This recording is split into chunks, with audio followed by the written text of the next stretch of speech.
Dear children, welcome to the fourth module of Gravitation chapter from Science and Technology Part 1. Now let us recollect our previous module. The Earth attracts every object near it towards itself because of the gravitational force. We have seen that the center of mass of the Earth is situated at its center. So the gravitational force on any object to the Earth is always directed towards the center of the Earth. The value of Earth's gravitational acceleration, that is g, is equal to 9.77 meter per second square. The acceleration depends only on the mass and radius of the Earth, and so the acceleration at any given point on the Earth is same for all objects. That means it does not depend on the property of the object. Along the surface of the Earth, the value of g is highest at the pole and lowest at the equator. The value of g decreases with increase in height above the surface of the Earth. Also, it decreases if we go deeper inside the Earth. The value of g on Moon is about 1/6 of the value of the Earth. These were the things we have learned in our previous module. In this module, we will be learning about mass, weight, gravitational waves, free fall, gravitational potential energy, and about escape velocity. First, let us learn what is meant by mass. Mass is the amount of matter present in the object. We can say it is a content of the object.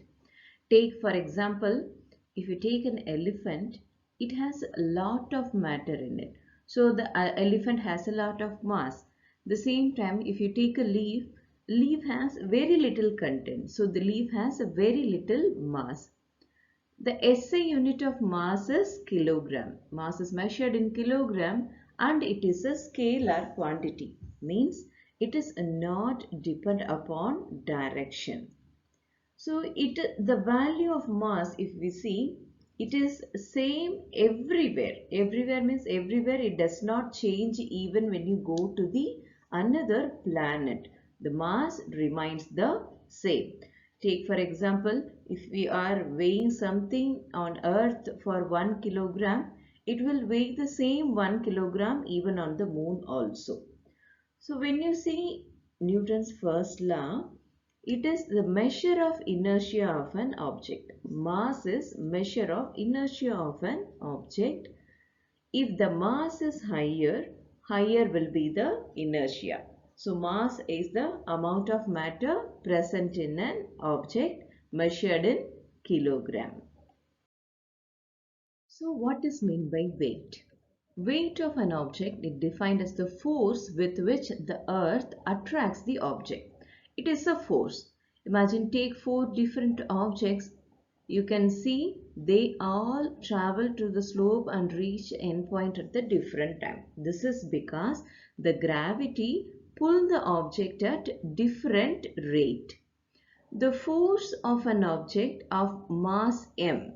Let us assume the force that is F, which is nothing but our weight, of an object of mass m on the surface of the earth can be written as W is equal to F is equal to m into g. Here g is acceleration due to gravity. Because here the acceleration happens only to the gravity, we are taking it as g. We know that g is equal to gm upon r square. So the force is measured in Newton. The unit of force is Newton. It is a vector quantity. It means that it has direction and the direction is towards the center of the earth. Take for example, I am having a mass of 2 kilogram. In the earth, the 2 kilogram will be measured. The weight of 2 kilogram on earth will be 19.6 Newton. But If the same 2 kilogram, if I am measuring the weight of 2 kilogram, if I am measuring in moon, I will get only 3.3 Newton. Imagine what will happen in deep space where there is no gravity at all. If there is no gravity, there is no force to attract the object. Hence, in deep space, the weight of any object will become 0 Newton. This is the differences because the value of G is not same everywhere. So the weight of an object changes from place to place. Children, you have to remember this. The weight of an object changes from place to place depending upon the value of G, but mass is constant everywhere. Let us think, will our weight remain constant as we go above the surface of the earth? No. We know that with increase in height, the value of G decreases. So, when you increase the height above the surface of the earth, the weight definitely changes. Take for example, you are standing on a tall ladder. Tall ladder in sense it is a very tall ladder. If the distance from the center of the earth is 2r, imagine, so the ladder is so tall that it is equal to the radius of the earth. That is why the distance from the center is taken as 2r. In this condition, what will be our weight? So we know the formula, W is the force which is equal to Gm upon r square. We are replacing r by 2r. Then what happens? R square becomes 4r square. So this means my weight will be 1/4 the weight of the earth. If I travel the distance of 2r, so my weight will be only 1/4 the weight on the earth. Interesting, isn't it? Now we will learn one interesting topic called gravitational waves. We have learned about many types of waves. So we know that waves are created on surface of the water when we drop a stone in it. When you drop a stone, the water will create a ripple or waves. We know these waves. Also, we have seen the waves generated when we are holding the strings on both ends and it is shaken. We know it generates waves. These waves also we are familiar with. Light is also a type of an electromagnetic wave. So light is also a wave. So all these waves we are familiar, even gamma rays, X-rays, ultraviolet rays, infrarays, microwave, radio waves are all different types of electromagnetic waves.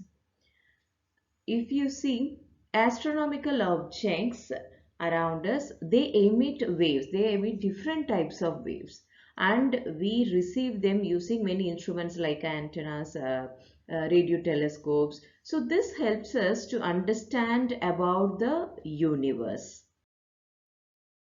Gravitational waves, they are very different. So they are called the waves on the fabric of space and time. They are generated by space and time. So they are the ripples in space-time caused by some of the most violent and energetic process that are happening in the universe. Take for example merging of a black hole or something. So they produce this gravitational waves. Einstein predicted their existence late back in 1916 itself. These waves are very weak. If they are weaker than our gravitational force itself. So it is very difficult to detect them. So what happens? So scientists, they are very much interested to learn about the formation of universe. So they want to track this gravitational waves. So they have constructed very sensitive instruments to detect the gravitational waves emitted by any astronomical source. So take for example, one such instrument is LIGO, that is Laser Interferometric Gravitational Wave Observatory. It is one such detection center. So there are two observatories located in Louisiana and Washington in US. They can detect the weakest gravitational waves. You can see the length of the observatory, it is very big. So if you see, exactly after 100 years of prediction, that is in 2015, scientists actually detected these waves coming from astronomical sources. So our Indian scientists have also contributed significantly in this discovery. This discovery of gravitational waves have opened a new path to obtain information about this universe. Let us think this. Imagine you are holding a stone on your hand. What are the forces that are acting on the stone when you are holding it? While holding, there are two forces that are acting on the stone. One is the reaction force, that is nothing but the force that you are using to hold the stone, that is reaction force. And the other is, you can imagine it as easy, gravitational force. So the reaction force, why it is called reaction force? Because it is the force that is acting opposite to gravity. So your hand is holding the stone opposite to gravity, hence it is called a reaction force. So these two forces are acting on the stone when you are holding it. So now you release the stone. What will you observe when you release the stone, and what are the forces acting on the stone when you release it? So when the stone is released, there is nothing else but gravity is acting upon the stone. So that is why it results in falling towards the ground. So when a stone is released from the hand, the only force acting upon it is gravity. So the above activity have shown us that once the stone is released from the hand, the only force act on it is gravitational force. So whenever an object is moving under the influence of gravity alone, it is said to be falling freely. Thus, the released stone, we can say it is in a free fall. So in a free fall, the initial velocity of an object is zero. You are just releasing your hand. You are not applying any force on it. So the initial velocity of the object is zero, and it goes on increasing due to the gravity of the earth when it falls down. So during free fall, if you see, as our atmosphere is surrounded with air, there is a frictional force acting on the moving object, that is the stone, and there is also the buoyant force because of the fluidity of the air. These two forces are also acting on an object when it is falling freely. Thus, true free fall is possible only in vacuum. If the object is falling freely, the velocity on reaching the earth and the time taken can be calculated by Newton's equations of motion. We know that Newton's equations, he gave three equations of motion, and for a free fall, we know that the initial velocity, that is u, will be 0 in all the three cases.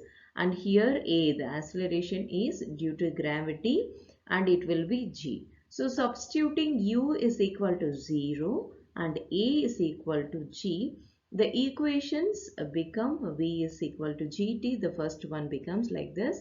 The second equation becomes s is half gt square, and the third equation is v square is equal to 2gs. So using this, the velocity of the object can be calculated. Do you know, children? We know that the value of g is same for all objects at a given place on the earth. If you take any two objects, irrespective of the mass or any other properties of them, when they are dropped from the same height and falling freely, they will reach the earth at the same time. So Galileo said to have performed this around 1519 Italian city of Pisa. He dropped two spheres of different mass from the Leaning Tower of Pisa to demonstrate that both spheres reached the ground at the same time. We don't know how true it is, because we have learned that the true free fall is possible only in vacuum. Possibly he would have made some arrangement so that that tower will be, the place will be made vacuum or something. So when you drop a feather and a heavy stone at the same time from a height, we know they do not reach the earth at the same time. It is very obvious when you are releasing a feather and a stone, obviously the heavy object will reach the earth faster. This is because the feather experiences a buoyant force and a frictional force due to its lighter weight. Therefore, it has to float or reach the ground slowly rather than the heavy object. So, the buoyant and frictional forces on the stone are very less because of the mass of the stone. So, it does not affect the speed of the stone much. So, recently, if you have seen, scientists have performed this experiment in Waco and showed that in free fall both the feather and the stone indeed reach the earth at the same time. You can see the link is given in your textbook. You can see the YouTube video. It is very beautiful. At in Wakam, both the object, that is the stone and the feather, they reach at the same time. Let us move on to gravitational potential energy. Children, we know what is potential energy. The energy stored in an object with respect to its position or state is called as potential energy. This is a relative term and it increases as we go greater heights from the surface of the earth. See, for example, why I am saying it is a relative term. If an object A is there at a height, I know that it has some potential energy. But take an object B and C, even though they are at the same height, if I am also standing there with the object B and C, according to me, they do not have potential energy. This is why we call it as a relative term. So the potential energy of an object of mass m at a height h from the ground is mgh. We know that. And on the ground itself, the potential energy will be 0 since there won't be any height. So when h is small compared to the radius of the earth, we can assume g is constant. And you can use the formula mgh. But for larger values of h, the value of g decreases with increase in height. If an object is at infinite distance from Earth, the value of g is 0. We know that. So Earth's gravitational force does not act on an object that is at infinite distance from Earth. So the value of potential energy will also be 0 there. But for smaller distances, for smaller heights, the potential energy is less than 0. It is negative. So because when an object at a height h is from the surface of the earth, there is some energy that you are using to carry an object from the surface to the height h. That is, you are acting against the gravity. So gravity will be negative.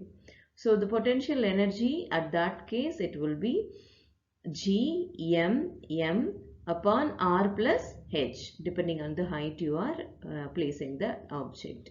So m is mass of the earth, the small m will be the mass of that object. So and r is the radius of the earth, we know that. Let us learn about escape velocity. So we know that when a ball is thrown upwards, its velocity decreases because of the gravity of the earth, and it becomes 0 after reaching a certain height, and after that the ball will start falling down. So its maximum height depends on its initial velocity. We know that. According to Newton's third equation of motion, v square is equal to u square plus 2as. So v is the final velocity of the ball, which is 0, and here acceleration is a negative g because we are taking the ball from the surface of the earth against the gravity. So the equation becomes s will be equal to minus u square upon 2g. So this is the maximum height of the ball. So higher the initial velocity u, the larger will be the height reached by the ball. We know that the value of g keeps decreasing as we go higher above the surface of the earth. So the force pulling the ball downward decreases as we go up. Imagine if we are increasing the initial velocity of the ball, it will reach larger and larger height. And above a particular value of initial velocity of the ball, it will be able to overcome the downward pull by the earth, and it can escape the earth forever, and it will not fall back on the earth. This velocity is called escape velocity. So when you imagine this, imagine I am placing a cannon at certain height from the earth. First, if I fire slowly, making an angle, the cannon will reach a particular place. If I am increasing the speed, so it will take some time and it will reach the earth somewhere farther. But if I am increasing so much, what will happen? The cannon will start moving around or making an orbit, and it will not be able to fall back to the earth. This particular velocity is called as escape velocity. If an object is going vertically upwards from the surface of the earth and it is having an initial velocity equal to escape velocity, it will escape Earth's gravitational force. The force of gravity, we know it is inversely proportional to the square of the distance, and it becomes zero only at infinite distance from the earth. This means that for the object to be free from gravity, it has to reach that infinite distance from the earth, and the object will come to rest at infinite distance, and it will be staying there. Let us derive the value of escape velocity. Imagine an object m on the surface of the earth. We know that kinetic energy is half mv square. Here we are taking the velocity as escape velocity. So v is taken as v escape.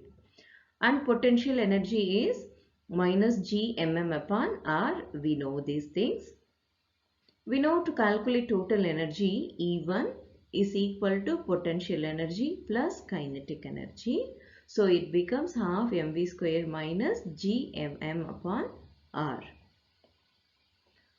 Take for an object at mass m at infinite distance from earth. What happens? There is no kinetic energy. Kinetic energy becomes zero because the object stops and stays there. There is no movement. Kinetic energy becomes zero. And potential energy, if we are measuring, the R is infinite. So it also becomes zero.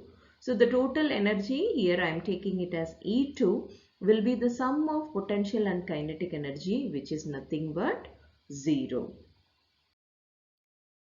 From the principle of conservation of energy, that is, the energy will be same throughout the universe, E1 should be equal to E2.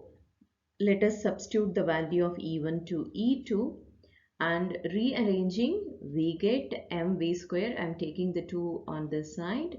When take this negative value taken other side, it becomes positive, and 2 is moved on the other side. So division becomes multiplication. So cancelling m on both sides, I have m as common.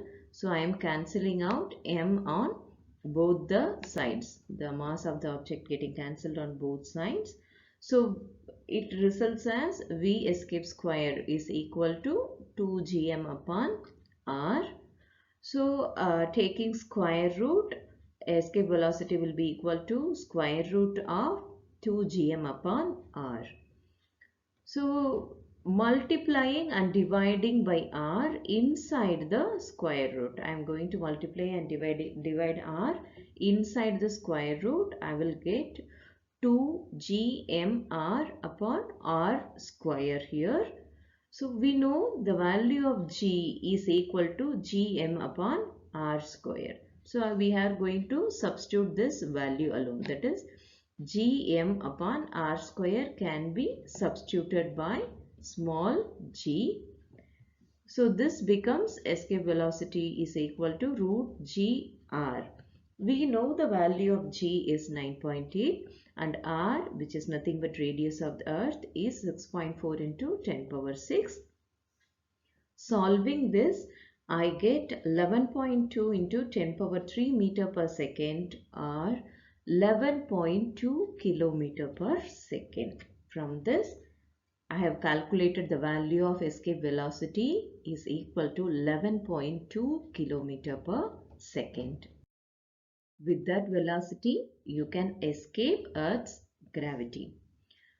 So what is weightlessness in space?